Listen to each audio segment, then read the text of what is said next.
Nanaginip nga pala ako na nagluluto ko ng chicken pastel. Yung creamy chicken mushroom yun ah. Hindi yung chicken pastil na inaadobo na pinaghiwa-hiwalay. Pero hindi ko talaga alam kung anong tawag, kung chicken pastel, creamy mushroom chicken, o sopas na chicken. Naglagay nga lang pala ako ng margarine dun sa may kawaling malaki. Tatlong buong manok kasi itong niluto ko. Nagisa lang ako ng bawang at sibuyas, after no, nilagay ko na yung manok. Maaga talaga ako gumising para magluto nito kasi pupunta pala kami ng Sherwood niyan. Nagbabala kasi kaming kumain doon ng halo-halo.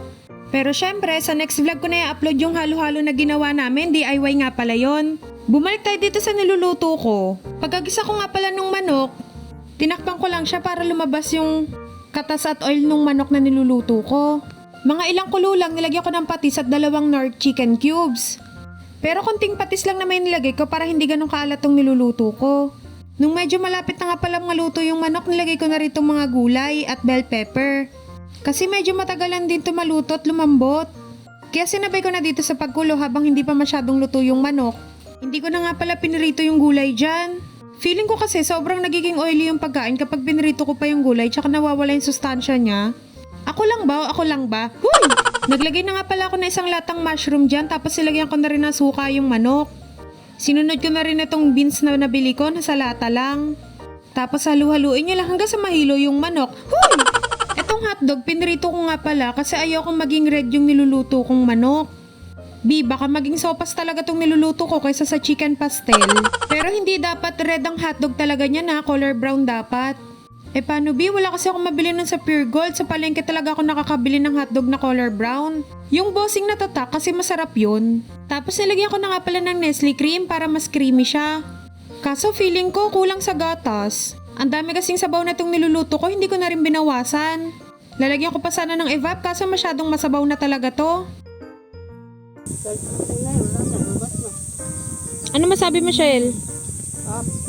Man, masabi mo? In fairness, sasarapan naman sila kasi wala naman silang choice kundi kainin yung niluto ko. Pero mga ubos talaga yung ulam na niluto ko ha. Isang araw lang talaga yan. Pinatikim din kasi namin yan sa mga kapitbahay namin tsaka sa BFF ni Mama.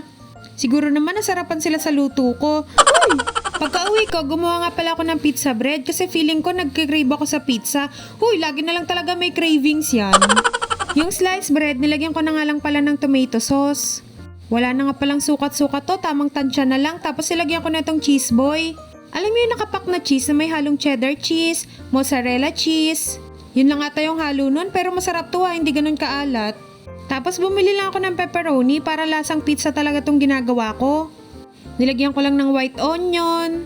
Yan lang naman, mga simpleng sahog lang naman sa pizza yung mga ginawa ko. Tapos lalagyan ko pa yun ng melted cheese para masarap talaga yung ibabaw ng pizza. Yung nagme-melt talaga yung cheese na nandun. Tapos wala pa kami oven yan na, kaya sa kawali ko lang siya ilalagay. Dun sa non-stick pan ko siya niluto kasi hindi siya mabilis masunog tapos low heat fire lang. 4 nga lang pala yung kasya niyan pero 8 lang yung ginawa ko ha.